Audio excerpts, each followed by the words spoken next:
Jadi itu bedanya antara listening dan hearing ya. Jadi listening yang pertama ya, kalau listening itu melibatkan fisik dan mental, kalau hearing enggak ya. Kalau listening itu aktif, kalau hearing itu pasif ya.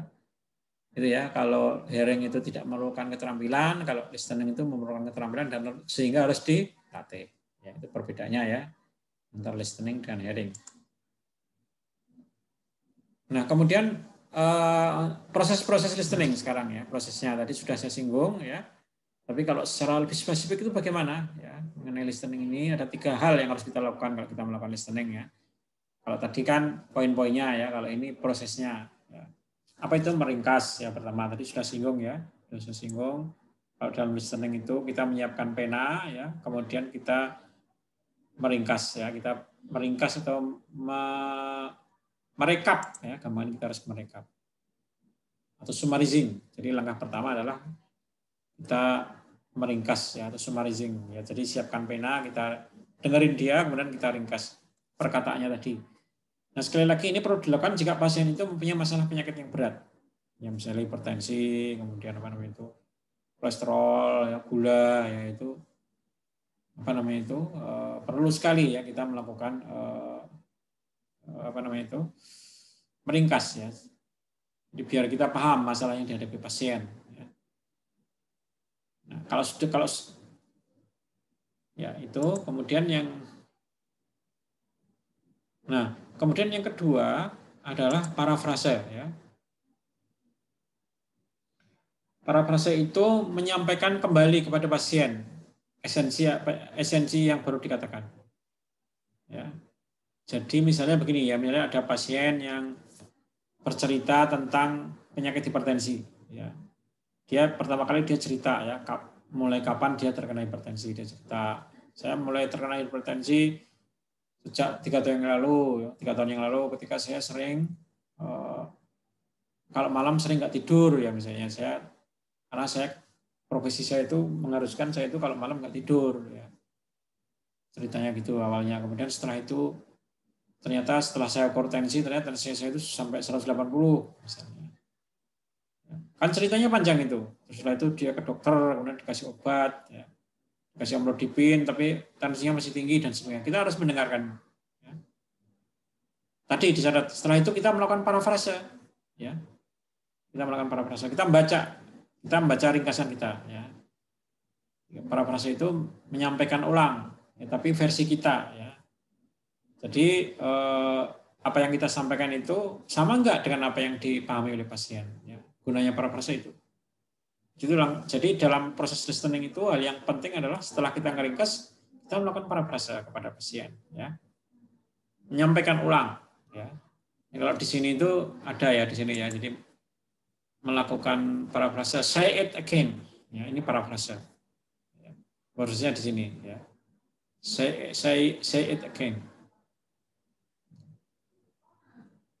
Ya, kemudian yang ketiga adalah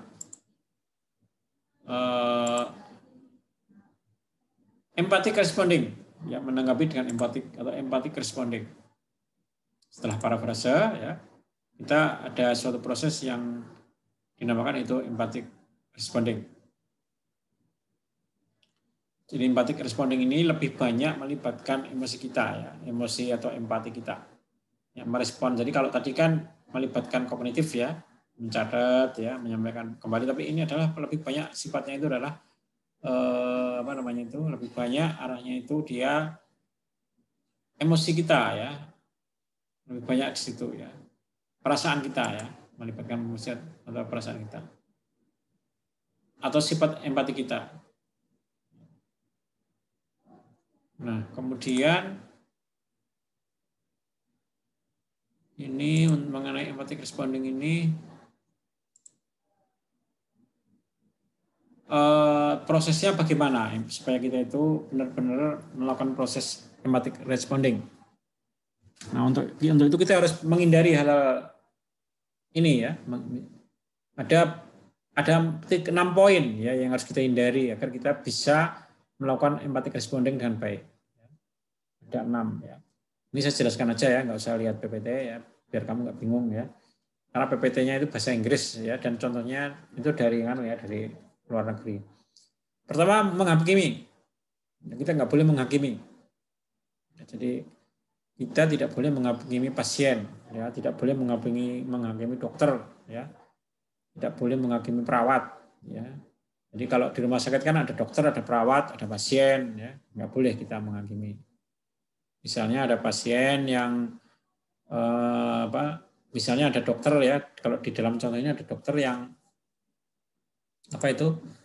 yang terlambat, ya, sering terlambat, ya. Kita tidak boleh menghakimi, itu berarti dokternya itu malas, itu namanya menghakimi, ya. Kan belum tentu dokternya malas, ya, biasanya terlambat karena memang pasiennya lagi banyak, ya itu. Jadi kita tidak boleh di hadapan pasien menghakimi dokter, ya. Itu memang dokternya Bu, memang malas kayak gitulah. Padahal sebenarnya dokternya itu memang banyak pasien, ya, sehingga dia waktu janjian dengan pasien dia terlambat. Ya, jadi bukan malas. Ya kalau itu berarti kita harus menghindari, ya, perilaku yang menghakimi, karena itu perilaku yang tidak simpatik, ya, bukan termasuk empathic responding, ya. Kemudian menggeneralisasi itu kalau orang Jawa bilang itu ngebiah-uyah, ya. Ngebiah-uyah itu menyamakan apa yang dialami oleh orang lain itu sama dengan apa yang kita alami, ya, itu nggak boleh seperti itu, ya, atau menyamakan teori dengan apa yang kita alami. Jadi misalnya ada pasien yang kena hipertensi misalnya, ya, kena hipertensi, kemudian dia dapat obat namanya amlodipin, ya, misalnya, ya. Kemudian kita bilang, amlodipin memang obat yang paling bagus, ya. Saya pernah kok minum obat amlodipin. Nah, itu berarti mengeneralisasi, menyamakan pengalaman kita dengan menyamakan pengalaman kita dengan resep dari dokter. Dokter kan memakai amlodipin punya pertimbangan sendiri, ya. Kita minum amlodipin juga ada pertimbangan sendiri, ya, belum tentu, ya, obat lain lebih bagus, belum tentu amlodipin lebih bagus dari obat lain, tergantung kondisi orangnya kan, ya. Misalnya orang yang sibuk itu memang lebih cocok minum amlodipin, ya, misalnya karena apa, amlodipin ini diminum hanya sekali sehari, ya, itu contohnya. Jadi mengeneralisasi itu adalah membandingkan terapi yang sudah dibuat oleh dokter ke pasien dengan kondisi kita, ya. Seperti itu, ya, itu contohnya, ya. Kemudian yang ketiga, memberi saran yang tidak ada kaitannya dengan bidang keilmuan kita, ya. Jadi saran-sarannya itu lebih banyak melenceng dari bidang keilmuan kita. Itu nggak boleh, ya. Jadi kalau memberi saran ke pasien ya harus sesuai dengan ilmu kita sebagai seorang farmasi. Ya misalnya ada orang yang diabetes, ya, contohnya. Ya. Kalau kita kan hanya ngerti tentang obat, ya. Kalau masalah diet macam-macam ya itu urusannya ahli gizi. Jadi jangan sampai kita membuat kalau ibu diabetes ibu harus makan karbohidrat itu sehari kalorinya sekian, ya. Harus makan protein kalorinya sekian persennya itu lemak dan sebagainya. Anda bicara seperti itu, memberi advice atau memberikan ke pasien, karena itu ilmu gizi, ya, kita nggak punya kemampuan untuk menjelaskan tentang ilmu gizi, ya, kita ya cukup obatnya aja. Jelaskan aja mengenai glimepirid. Bu, kalau ibu minum glimepirid, ya, ibu minumnya itu diminum pada sarapan yang pertama. Udah cukup, jangan sampai Anda ikut memberi masukan tentang dietnya yang spesifik, ya. Kalau diet ya bilang aja, Bu, untuk masalah bagaimana diet yang bagus, ya ibu nanti konsultasi ke ahli gizi, gitu, ya. Itu adalah berarti kita benar-benar empati, ya, pada pasien, ya, dengan tetap menghormati profesi kita, ya. Jadi jangan sampai kita ngerti, ya, sesuatu masalah tapi kita bicara di hadapan pasien, itu sangat berbahaya, ya. Dan itu tidak boleh. Kemudian bertanya yang tidak perlu, ya, bertanya yang tidak perlu. Jadi bertanya di luar konteks, ya, nggak perlu. Ya, misalnya pasiennya cerita tentang minum obat glimepirid tadi, ya, misalnya, ya, ada pasien dapat insulin sama glimepirid karena dia menderita diabetes misalnya. Anda bertanya nggak perlu, ya. Jadi pertanyaannya tidak sesuai dengan apa yang ada kayak kemarin, ya, di praktikum itu, ya. Kita bertanya yang tidak ada hubungannya, ya.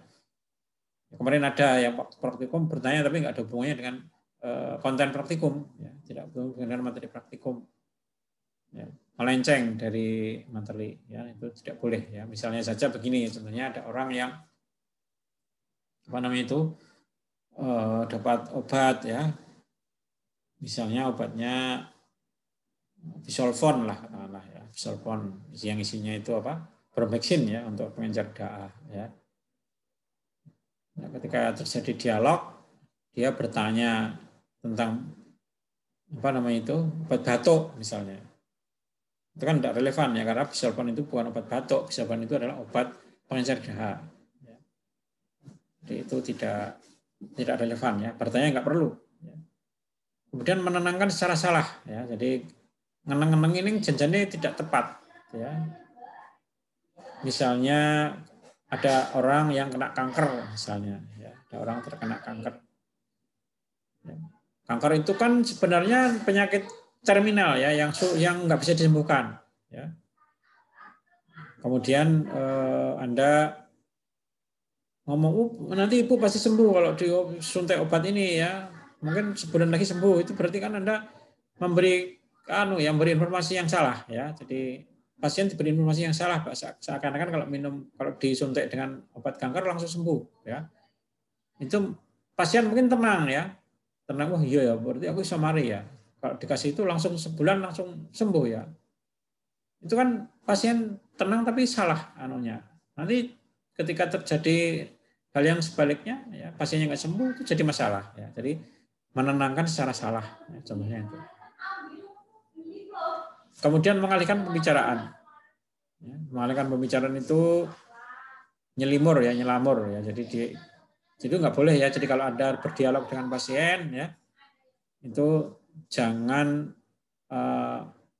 mengalihkan pembicaraan, ya. Jadi pasien lagi sedang ngomong masalah obat dan masalah terapi karena dia menderita hipertensi. Setelah selesai dia ngomong, Anda bicara hal yang lain, ya. Misalnya Anda bicara tentang jadwal dia kontrol. Ibu kontrolnya kapan? Itu kan sudah melenceng, ya. Jadi tidak nyambung, ya. Sementara pasien ingin penjelasan tentang obatnya, Anda malah bertanya tentang jadwal pasien kontrol. Nah, itu adalah 6 hal, ya, yang harus kita hindari untuk bersikap dan bersifat empatik responding, ya, ke pasien, ya. Ya itu, ya, nanti kalau saya nanya nanti kamu memberikan contoh-contohnya, ya, sesuai dengan enggak harus persis, ya, dengan apa, ya. Jadi jangan lihat atau kopas di PPT, ya. Contohnya seperti itu, ya. Ya, ini sudah saya bahas semua, ya. Ini sudah jam 11.13, ya. Kita punya waktu sekitar 30 menit, ya, untuk post test, ya. Ya. Kita punya waktu 30 menit untuk post test.